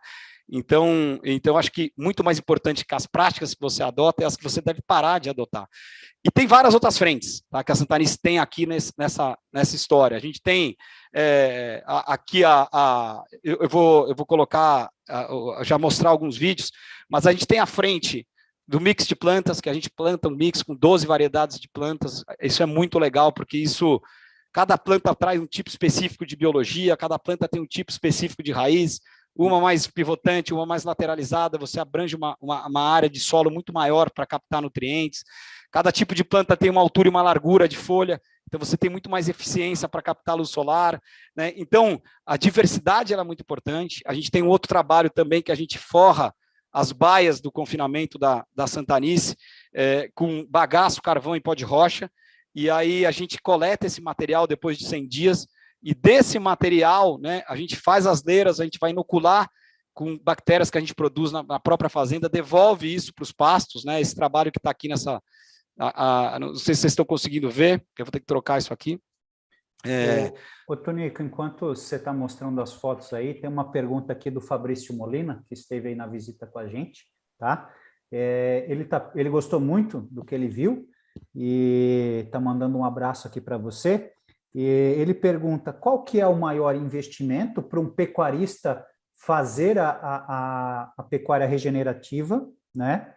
E também se ela está acessível para pequenos e médios produtores. Ô Fabrício, bom, obrigado pela audiência, um grande parceiro da Santanice, foi muito bom ter você lá com a gente. Então, esse é o grande ponto, o investimento é capacitação, só capacitação, e cerca elétrica. Então, a maior parte das propriedades de agropecuária regenerativa do mundo são pequenas, com uma pessoa cuidando, inclusive, eu acho que isso é um ponto interessante, Fabrício. Lá na Santanice, a gente tem no verão uma pessoa cuidando de 1.400 cabeças, né? Vou mostrar esse lote aqui. Então, o que acontece? Se esses animais estivessem trabalhando com os lotes tradicionais, né, lotes de 100 animais, eu teria 14 lotes para fazer rodeio, 14 lotes para salgar, 14 lotes para acompanhar, 14 lotes para fazer manejo. Você imagina o quanto que esse modelo ele facilita, né? E de novo, como esses animais fazem uma fertilização muito poderosa, né, para a propriedade, você depende muito menos de input. Então, esses caras, eles não estão muito preocupados com o desempenho individual. Eles estão preocupados com a produção de arrobas por hectare. Eles estão preocupados com quanto a gente vai produzir por área, né? E é interessante, porque a gente vê pessoas lá trabalhando debaixo de gelo, né, ganhando mais do que a maioria das fazendas de pecuária, muito mais do que a maioria das fazendas de pecuária ganha no Brasil, né, debaixo de gelo em condições muito desfavoráveis, muito piores do que as condições que o Brasil tem. Então, acho muito legal. Deixa eu dividir com vocês aqui do mix de plantas, também acho legal mostrar. Tá. Tonico, você falou que não usa ureia, né? Isso. A gente teve uma pergunta aqui do Felipe Ruas. Boa noite, Tonico. O que vocês utilizam de adubação química? Então, o Felipe, obrigado pela audiência, a gente falou pelo Instagram, obrigado por participar. Então, a gente, na verdade, nessa área de intensificação, esse é outro ponto importante, né? Nessas áreas de intensificação de 1.500, 1.600 cabeças, a gente trabalha com rebanho de corte, com receptoras. O gado PO, a gente trabalha numa densidade de pastejo alta também, mas nem perto disso. A gente trabalha com 70 UAs, 80 UAs, 100 UAs de densidade de pastejo. Nas receptoras, a gente chega a 1.000. No gado de corte, a gente chega a 1.000. Né? Então, só para poder fazer esse disclaimer. Nessa área que a gente trabalha com lotes de 1.500 cabeças, o que a gente usa para adubar é justamente esse esterco do confinamento, que a gente faz as leiras, que a gente inocula, e a gente devolve isso para os pastos. Se a gente não tiver esterco de confinamento, cama de frango, a gente tem uma outra frente que é bem legal, de um composto que a gente faz nas matas da fazenda, é um composto estático, está aqui isso, que a gente faz compostadores nas matas da Santanice, que ficam por quase 12 meses, e desse composto a gente vai extrair um extrato de composto, né, que a gente vai inocular as sementes que a gente produz. Isso tem um resultado espetacular, né, por conta da epigenética, do quorum sensing, né, a planta já reconhece desde cedo que tem biologia e que ela precisa fazer uma simbiose. Então, voltando à pergunta do Felipe, ou esse produto que a gente coleta do próprio confinamento da Santanice, ou cama de frango, que a gente também faz a compostagem e usa. Né? O Juninho, junto com o Júnior, o Polac e o Nadinho, conduzem esse trabalho lá na Santanice com maestria. Só que nas áreas de pecuária tradicional da fazenda, quando a gente recebe uma área, quando a gente está formando uma área, a gente faz adubação de base e a gente não tem adubação. A gente não trabalha só nas áreas de intensificação, no resto a gente não trabalha com adubação, só as correções de base lá atrás. Né? Tonico, as áreas de pecuária tradicional, que não é de alta densidade, é o manejo de pastagem muito bem feito, executado para manter um stand de forragem adequado, né? É um manejo regenerativo também, André. Nenhum lote dentro da Santanice fica no verão mais do que um dia no mesmo piquete. Nas estações intermediárias, porque geralmente o tempo de descanso ele tem a ver com a fisiologia da planta, muito mais do que com o tempo em si. Mas um chute, os animais voltam no mesmo piquete no verão depois de 30 dias. Nas estações intermediárias, depois de 45 dias. E no inverno, nessa época, depois de 60 dias. Então, assim, nunca passa de 3 dias no mesmo piquete um animal dentro da Santanice. As densidades de pastejo são menores, porque é gado PO, a gente não pode ter, né, são fêmeas que estão crescendo, são super precoces, secundíparas de super precoce. É claro que quando você tem grupos maiores, você tem competição, é maior a competição, isso pode ter ou não uma consequência no ganho individual, mas do grupo não. Né? Mas, por exemplo, a recria de machos da Santanice no ano passado, a gente fez grupos de 400 machos juntos, né, no PO, né? Então, depende da categoria, a gente tem uma densidade menor, mas em toda a fazenda o conceito é período curto de ocupação com período ideal de descanso. Entendi. Tem uma pergunta complementar aqui do Felipe, que ele questiona qual que é o impacto financeiro da introdução da pecuária regenerativa. É gigantesco, Felipe. Eu estou cada dia mais empolgado, para nós é um caminho sem volta. A gente começa a ver primeiro uma mudança, né, o maior patrimônio que a gente tem é o nosso solo. Acho que a gente tem uma obrigação de passar para os nossos filhos, para as próximas gerações, um solo com vida. Né? Então, você vê essa biologia, você vê besouro, você vê minhoca, uma terra de areia, você vê rola-bosta, você vê aranha, você vê garça. Né? Então, você vê a natureza se expressando, né, no mix de plantas. A gente planta muitas variedades, por exemplo, que soltam flores. Então, você vê muito inseto, muita abelha, polinizadores. Então, a primeira coisa é que você vê o teu solo mudando, vê aumento de matéria orgânica. O segundo ponto é um sistema de muito baixo input, né? Então, ele se regenera por si, né? Então, ele é de baixíssimo input, né? E acaba sendo muito mais lucrativo, né? Então, eu vejo só benefícios para esse modelo e resiliência. Como você tem um solo que, com o tempo, ele vai ficando mais aerado, ele vai ficando mais produtivo, ele coloca mais matéria orgânica, ele absorve mais água. Esse inverno foi impressionante. A gente passa, dos últimos 3 anos na Santanice, a gente passou momentos assim, realmente muito duros. 120 dias sem chuva, ano retrasado, só em dezembro veio a chover. Quando você comparava a Santanice com os vizinhos, era algo impressionante. Assim, a diferença dos pastos, o quanto os pastos ficam mais verdes, né, antes quando vai chegando o inverno, eles ficam mais verdes por muito mais tempo, eles aguentam mais tempo sem água, é um sistema muito mais resiliente. Agora, nós estamos há 6 anos fazendo isso, assim, é muito pouco tempo, né, mas a gente em muito pouco tempo já vê benefícios muito grandes. E a gente sempre fala assim, começa devagar, né, quem for fazer isso aos poucos, né, vai dominando a tecnologia, a cerca elétrica é muito importante, então tem que ir aos poucos. Eu queria compartilhar agora os vídeos. E aí a gente vai entrar nos touros, gente, senão vocês vão me matar aqui de tanto que eu falei. Espera lá. Ó, eu vou mostrar alguns vídeos desse trabalho de tudo que eu comentei, tá? Da agropecuária regenerativa. Vamos lá. Aqui, eu estou mostrando deixa eu abrir aqui. Vamos lá. Primeira coisa, essa foto aqui, eu mostro o que eu comentei sobre eficiência de pastejo, tá? Esse aqui é um piquete do lado direito que os animais acabaram de sair, tá? e do lado esquerdo é o próximo piquete que esses animais vão entrar. Eu vou mostrar essa filmagem. Então, vocês reparem, né, o quanto esses animais foram eficientes para colher o pasto, né? Então, acho que essa é uma foto legal para mostrar. Outro ponto interessante aqui. Os bebedouros, o sistema que a gente trabalha é de bebedouros e coxos móveis. Como a gente faz trocas diárias, principalmente nas áreas de intensificação, a gente tem coxos móveis de água e de sal, que a gente mexe com quadriciclo.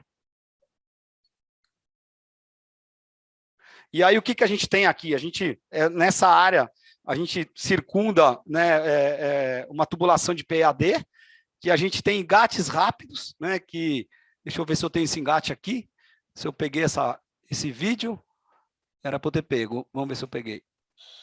Aqui eu mostrei a vazão deles, né, então, uma vazão muito alta, isso é importante, né, porque é muito gado, são 1.400 cabeças, né.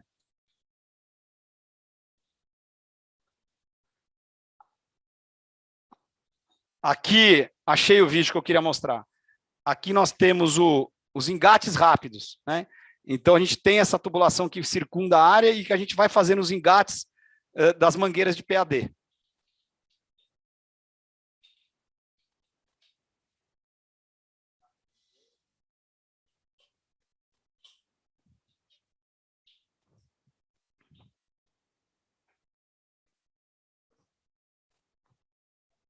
Aqui a gente tem ele fazendo a troca, né? Engatando agora a mangueira no coxo. E o coxo de sal funciona no mesmo modelo. Tá? Aqui a gente tem, aqui mostrando os animais bebendo.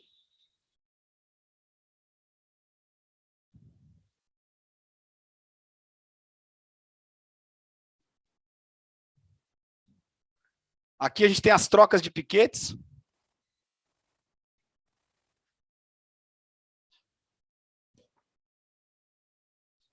Aqui tinha um lote nessa época que eram 900 receptoras.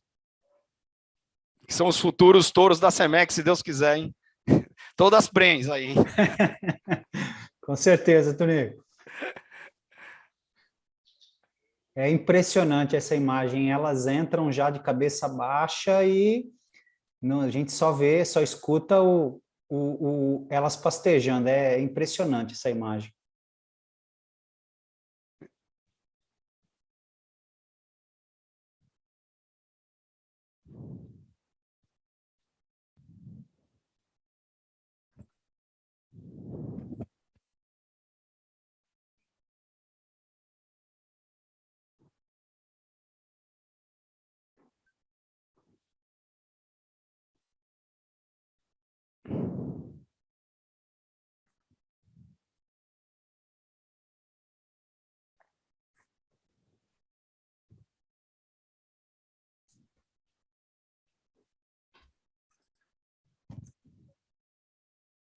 Aqui a gente tem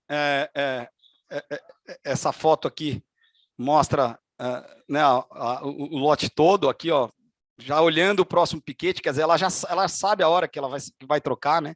É muito interessante. Aqui a gente tem o quadriciclo, que a gente faz as adaptações nos quadriciclos para que a gente consiga ganhar agilidade, né, nas trocas de piquete. Então, deixa eu tirar essa foto aqui, ó. Aqui, então, vocês podem notar que esse quadriciclo, ele tem um cano na frente que ele vai pegando a cerca elétrica com choque, e ele vai baixando, então ele passa em alta velocidade. E aí ele monta as cercas com essa estrutura no quadriciclo, tá? É muito rápido tudo isso. Conforme você vai... olha aqui, não, essa daqui, olha lá, ó. Aqui ele está montando a cerca elétrica do piquete.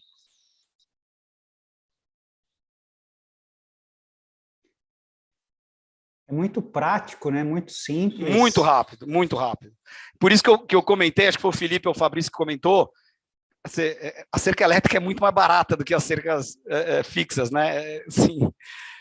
Na verdade, esses caras da regenerativa, a maioria deles eles só têm as cercas perimetrais, eles não têm mais cerca no meio da fazenda, eles montam tudo no dia.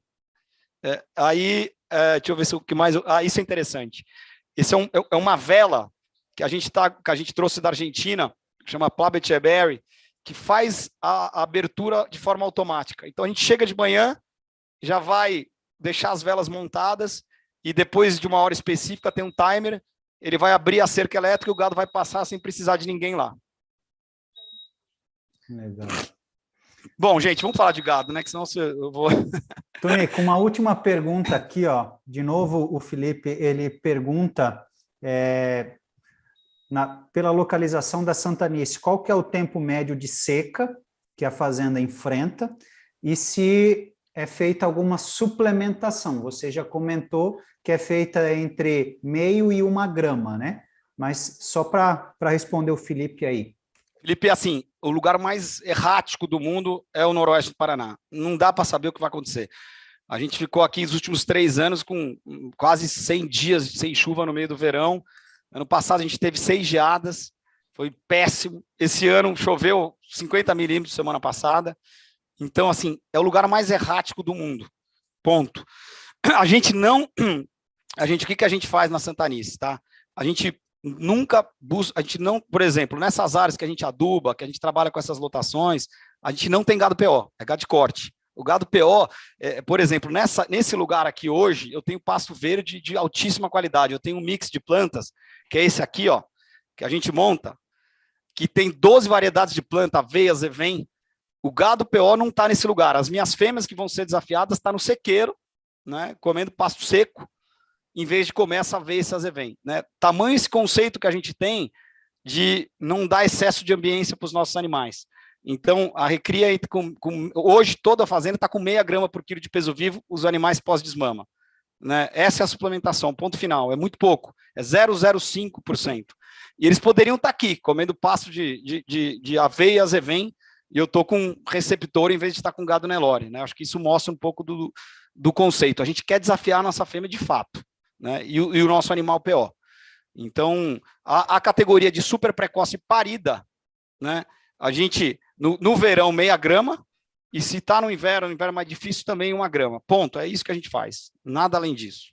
Tá? E como eu tenho que baixar a carga animal no inverno, qual que é a importância da FIV no nosso sistema? Por isso que a gente faz tanta FIV também, porque a gente chega no fim do verão, eu preciso baixar a carga, porque o fotoperíodo cai muito no Paraná, e a gente tem invernos que são muito frios, então a gente tem que baixar a carga rápido da fazenda. Então o que a gente faz? A gente desmama as FIVs e mata as receptoras desmamadas. E aí no lugar o que eu faço? Nessa época eu vou comprar desmama para ser receptora. Geralmente é cruzado, você não acha Nelore no Paraná. E aí esse gado eu sequestro, tá? Com silagem de capim. A gente não trabalha com silagem que não seja de capim, nem para preparar os touros e as fêmeas do nosso leilão. Tudo silagem de capim.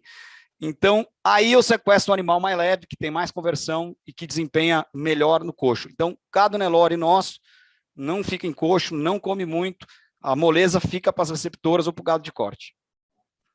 Legal. Tonico, vamos apresentar terminar. Os Bora touros? lá. Bora lá. Deixa eu falar aqui. Vamos lá. Então, falando um pouquinho, vamos começar... Deixa eu ver se eu volto para a apresentação ou se eu fico aqui. Vamos lá. Deixa eu voltar para a apresentação rapidinho. E a gente já vai voltar, eu volto com os filmes. Então, vamos lá. Em relação aos touros, aqui... Bom, isso aí não vou chegar. Depois outra hora a gente fala mais. Que eu gosto tanto que eu vou falando. Então, vamos falar sobre os touros, tá? O primeiro touro que a gente estreitou essa parceria com a Cemex foi o 4226, né? Que é um filho do Hausor, na Mirella da Santanice, que é essa vaca aqui do lado direito, tá? A Mirella é com certeza a família mais importante da Santanice, longe da segunda. E a Mirella é uma vaca, ela é uma filha do Quark com 1646 e que lá atrás ela vai na linhagem baiana Casame Padu, tá? Essa vaca é a mãe do 4226, tá? É a mãe do Atalho, que acabou de ser contratado, e ela é a mãe da principal vaca da história da Santanice, que é a Révoa, tá? Que, por sua vez, é a mãe, né, do 5281 e do 7595. Então, por que eu estou contando tudo isso? Porque, assim, eu queria passar da importância, de fato, que essa família tem no trabalho da Santanice. A família da Révoa sempre foi uma reserva genética dentro da Santanice, não tem nenhum filho da Révoa e nenhuma central. Os 2 primeiros estão na Cemex. E o 4226, que é um irmão da Reva, um irmão materno da Reva, né, que foi o primeiro contratado. Acho que nem preciso falar muito dele, eu vi muita produção que o André compartilhou, né? Primeiro, obrigado por vocês acreditarem no touro e parabéns pela qualidade dos filhos que eu vi, eu gostei muito, recebi inclusive de muitos criadores direto. E aí, essa aqui é a Reva, eu vou mostrar 2 filmes da Reva, esse é um deles.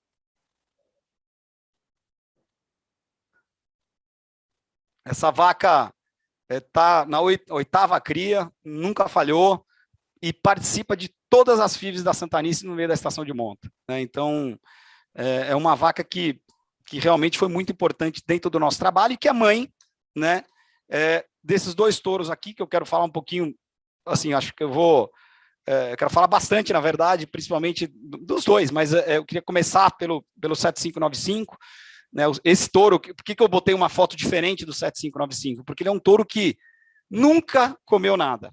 Esse touro sempre foi um touro a pasto, que desde muito cedo, né, a gente ficou muito impressionado com o score dele. Esses caras da agropecuária regenerativa falam muito isso, eles falam muito em balanço hormonal, eles falam muito em fertilidade prática, né, eles falam muito em eficiência em conversão, e esse touro, para mim, é um exemplo. Assim, você chegar num grupo no meio do inverno da Santanice e você vê um animal num score tão diferente dos demais, isso chama atenção, né? E assim que esses caras selecionam.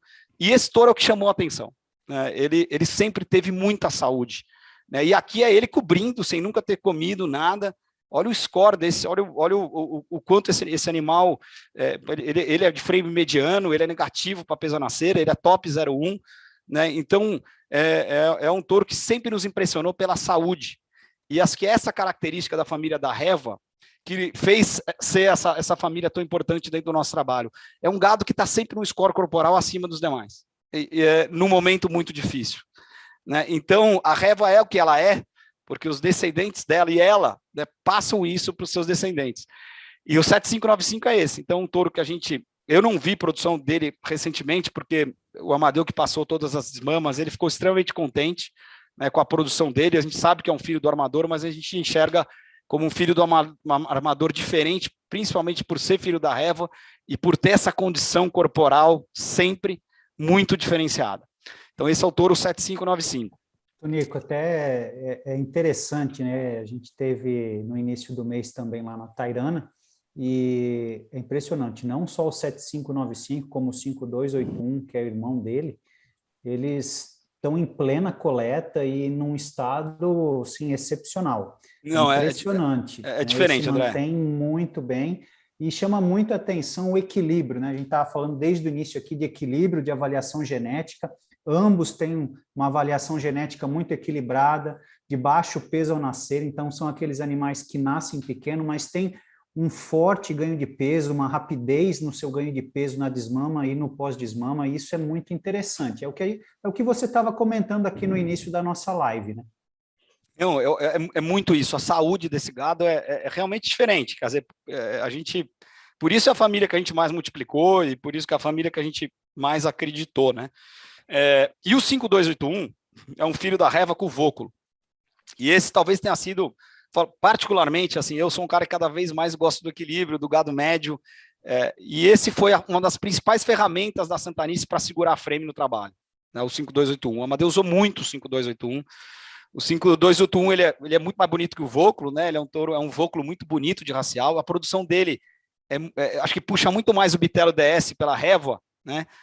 A Reva Bitelo DS com a Mirella, que é Quark com 16, com o Baiano lá atrás, né?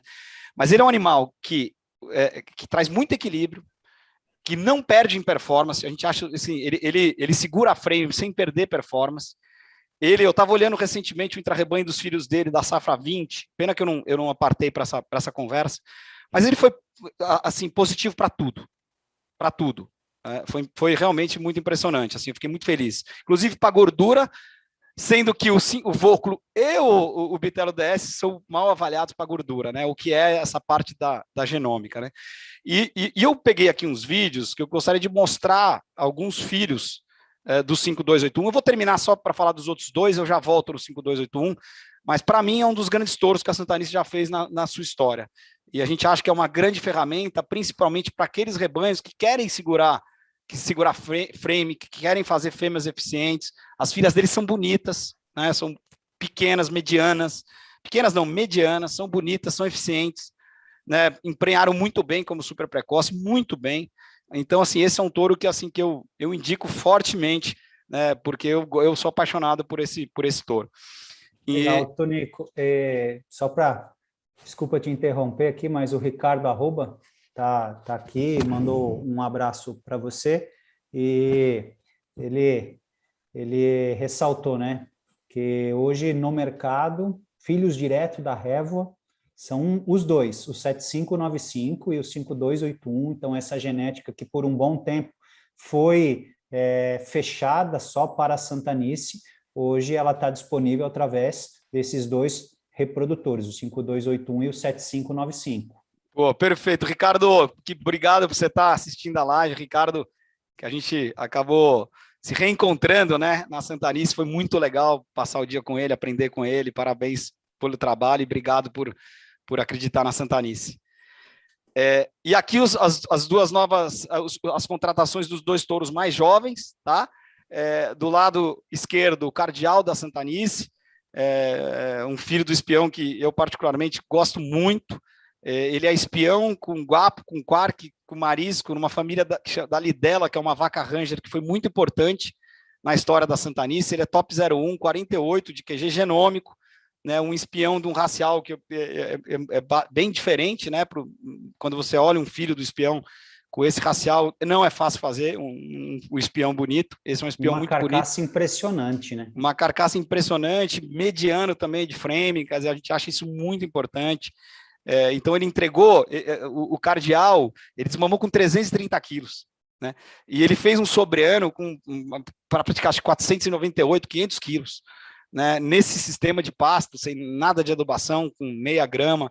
Quer dizer, ele entregou muita performance e um animal pequeno, um animal mediano. Então eu acho que ele representa muito isso que a gente está buscando, e a gente tem visto isso acontecer, né? O Nelore acho que vem tomando um pouco do espaço do Angus, do cruzamento, porque eu acho que o Nelore ele começou a ter um biotipo mais parecido, no animal, né, arqueado, mais profundo, mais mediano, mais comprido, e que entrega performance sem levantar a estrutura, né? Então a gente enxerga esse animal como um desses representantes, né, de uma família muito importante, de uma vaca que foi doadora, né, agora ela está mais velha, mas foi doadora por muitos e muitos anos na Santanice, uma família muito consistente. As filhas do Guapo são excelentes mães, colocam muita gordura, né, elas têm um problema eventualmente de linha dorso, a mãe dele não tem, né, ela não passa a linha dorso, que geralmente o Guapo passa, e o filho dele também não tem isso. Então é um animal que a gente acredita e que a gente gosta e que aposta muito no nosso trabalho. E da direita, né, o Atalho da Santanice, tá, que ele é um filho direto da Mirella, mas com o campeão, eu acho que é o último filho da Mirella, né? O último filho da Mirella, infelizmente a Mirella não produz mais, só que é um filho da Mirella, assim, de um racial, e eu acho que para mim foi o filho do campeão mais bonito que eu particularmente já vi. Ele é um touro muito bonito, muito expressivo, para um campeão então nem se fala, né? Um animal que também desempenhou muito no intrarrebanho da Santanice, foi muito bem praticamente tudo, né? Campeão com a Mirella, eu acho que é uma baita de uma ferramenta esse animal, né? Aberto para armador, quer dizer, não tem armador, se quiser entrar depois, entra depois. Então a gente vai usar muito esse touro. A gente vai usar o nome é muito sugestivo, né, Tonico? É um atalho, se você quiser cortar o caminho, né, diminuir o ciclo de produção, use o atalho, use o Cardeal. Verdade. Tonico, é bacana que assim a gente está apresentando os touros e o pessoal está perguntando aqui. O Maurício Barros mandou uma mensagem: ó, eu tenho cliente que está querendo saber o preço do Cardeal. Maurício, todos os touros apresentados aqui pelo Tonico estão em uma condição super especial, tá? Então, a gente fez 2 pacotes aqui especial com o Tonico, tem o preço de lista, mas já tem um baita de um desconto para quem comprar até 100 doses, então até 100 doses, o Cardeal e o Atalho a R$ 27,00, e quem pegar acima de 100 doses cai para R$ 24,90, do Cardeal e do Atalho. Lembrando que esses 2 touros, eles estão na Central Tairana, eles chegaram há poucos dias lá, eles ainda estão em quarentena, e eles vão iniciar as coletas agora no início do mês de agosto, Tonico. Logo no dia 3 de agosto, eles descem para o rebanho residente para iniciar as coletas. Putz, que legal, estamos assim super animados. Eu tenho uns vídeos, André, aí depende de você, você acha que tá melhor a gente encerrar, mostro mais alguns vídeos da produção do 5281. Não, vamos passar os vídeos, Quer passar? Então vamos lá. Desculpa a demora aí, gente, mas vamos lá. Essa foto achei legal, é a Révoa passando na Mangueira esse ano passado, que ela já tá mais eradona, mas peraí. Onde está saindo isso, gente? Aqui, ó.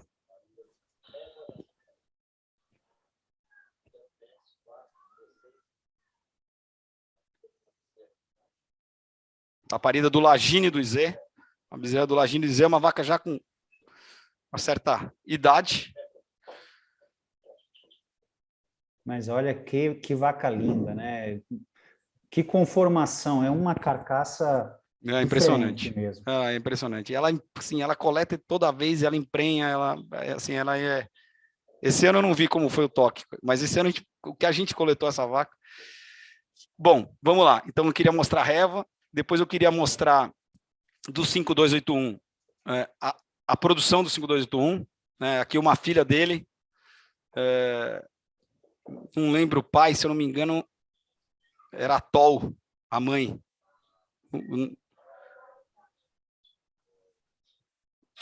Aqui, um filho do 5281. Deixa eu... Espera aí. Um filho do 52... Onde está ainda esse... Está aqui. Deixa eu voltar. Ele é impressionante como ele padroniza, né? A gente viu a bezerra, agora a gente está vendo esse garrote, o quanto que ele padroniza de biotipo, coloca bastante costela, musculatura, um animal bem mediano, como você fala. Tira chifre, né? É uma carcaça bem preenchida, né? Aqui ele, né? O 5281, ele sempre foi um touro muito preenchido, né? Muita musculatura, mediano.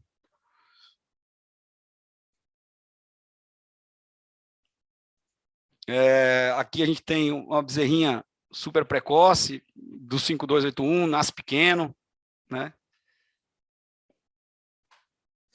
Toninho, aqui o 5281, o preço dele normal de lista, até aqui a gente já vai comentar, o preço normal dele de lista é R$35. A gente fez uma condição aqui para o nosso bate-papo, para quem comprar até 100 doses, R$ 26,90, e quem pegar ali acima de 100 doses, 120, 150, 200 doses, R$ 24,50. Então, assim, é realmente uma condição especial aqui para o nosso legal. evento. Legal mesmo. A gente quis prestigiar, trazer todos os touros da parceria da Santanice numa condição bem bacana, e a gente tem plena certeza que quem utilizar a genética vai ficar muito satisfeito. Esse eu indico o uso, tá, André? Eu indico mesmo. Aqui os bezerrinhos que nascem bonitos já, ó, pequenininhos, depois aceleram bastante.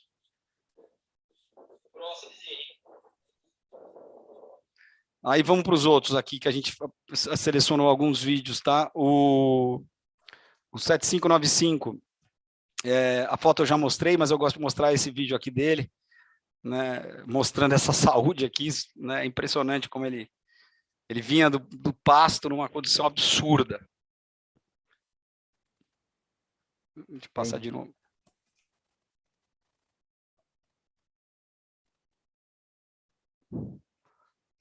Aqui a foto que eu já mostrei, né?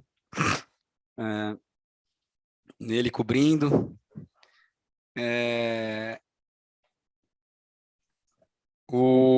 Aqui vamos mostrar, eu apartei agora uns vídeos do Atalho e do Cardeal, né? Um vídeo que eu gosto de ver esses vídeos mais caseiros, né? Então mostra bem os touros, né? Isso é muito bacana. Eu gosto desses vídeos caseiros, Estou baixando aqui, ó. Complementando, Tonico, do 7595, armador na révoa, baixo peso na cera, excelente habilidade materna, também numa condição bem interessante, até 100 doses 26,90 e acima de 100 doses 24,50 também. Show. Aqui, ó, é o cardial, né? Esse espião, olha o volume de musculatura, o tamanho, olha as conferências escrotal dele, olha o comprimento desse touro, né? Muito bonito para um espião, né? Esse touro é lindo. Eu lembro quando a gente foi aí fazer a escolha, né? E a gente ficou impressionado, porque é um espião diferente, uma beleza racial, a profundidade de costela que tem esse touro, o volume de musculatura, e na oportunidade estava dois criadores da família Martins, lá do Mato Grosso, né, são amicíssimos do Serginho, nosso representante de Cuiabá, e na oportunidade a gente efetivou a contratação do touro e eles já manifestaram interesse em utilizar o cardeal dentro da fazenda. Ele me pediu 1.000 doses, me pediu 1.000 doses para começar. É isso aí. Olha ele aqui, ó, né? Muito mediano, né? É um touro interessante, né? E aí vamos agora no atalho, peraí. Eu vou pegar outro caseiro dele também, que eu gosto. Ó,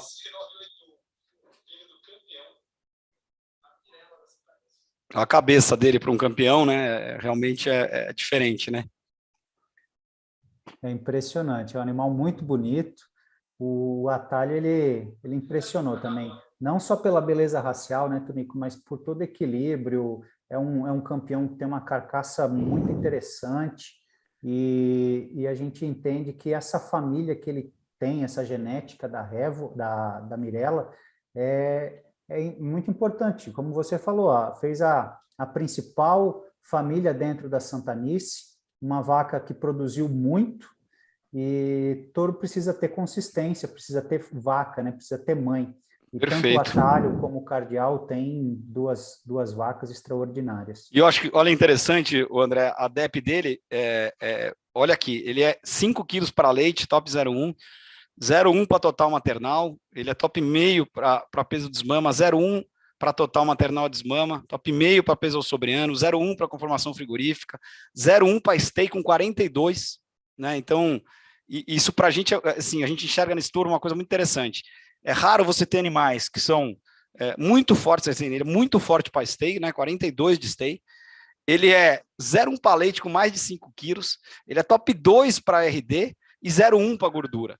Né? Então, o animal que coloca gordura, RD, stayability, leite, né, é um animal para fazer base de fêmeas, sem dúvida nenhuma. Né? Então, a gente vai utilizar muito esse touro com esse propósito, fazer base de fêmea eficiente.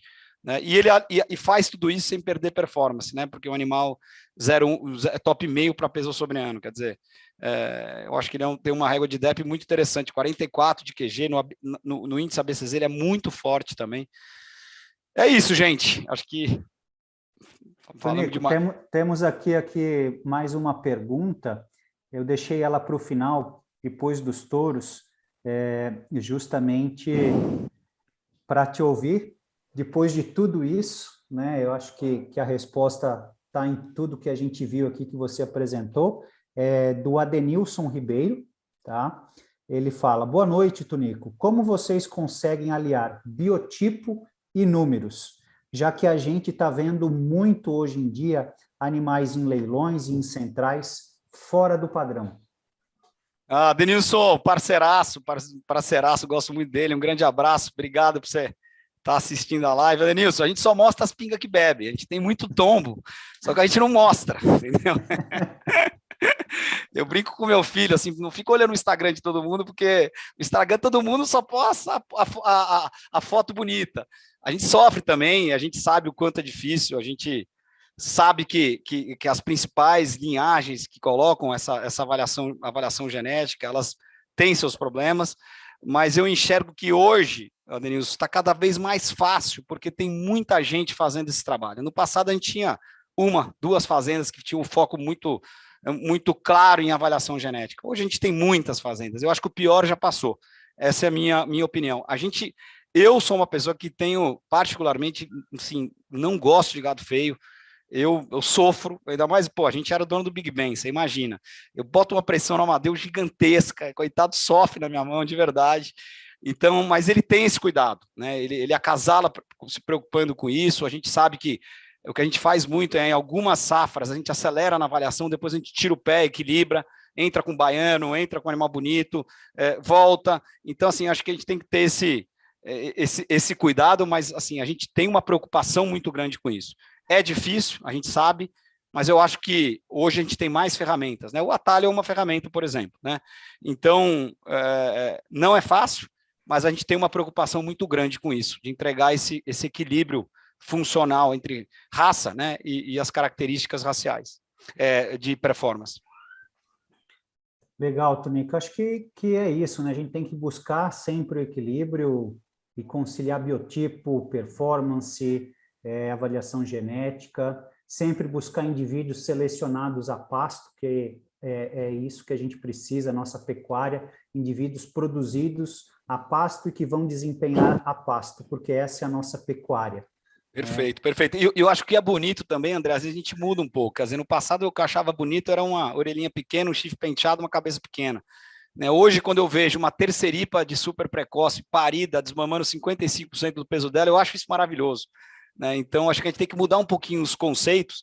E eu já falei isso para Denilson uma vez. Eu vou um dia passar para ele o nosso intra-rebanho da época lá de trás, da época que tinha muito gado de pista. E aí eu vou mostrar para ele o porquê. Né? A gente, hoje, o que é bonito para a gente mudou. Mas tem trabalhos muito bem feitos nas duas frentes. Legal.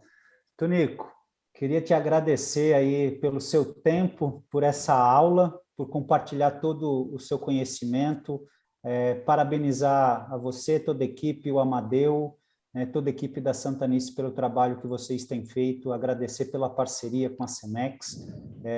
A gente tem hoje uma parceria forte, consolidada, com excelentes representantes do trabalho de vocês, e a gente fica muito feliz e honrado de poder ser parceiros de vocês. De novo, muito obrigado pelo seu tempo. Queria agradecer também as pessoas que nos acompanharam, a toda a equipe da Cemex, a equipe que está aqui no back office, o Ciro aí, que está mandando as perguntas aqui para nós, né?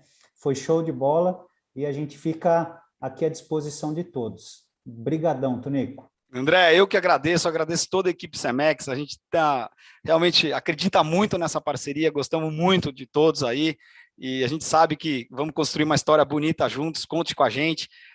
Eu estou ali no Instagram, gente, pessoalmente respondo tudo, qualquer dúvida, qualquer indicação, qualquer reclamação, a gente aqui não tem hora, a gente faz isso por amor, e vocês vão perceber isso com o tempo, e eu faço questão de fazer um dia de campo com a equipe toda da Cemex, lá na Santanice, para que a gente possa conhecer pessoalmente e poder mostrar tudo isso em loco lá. E minha gratidão a todos vocês. Legal, obrigado. Com isso, pessoal, a gente encerra essa edição do Genética de Ponta a Ponta. A gente agradece a presença de todos e a gente fica à disposição. Uma boa noite a todos, um abraço para vocês.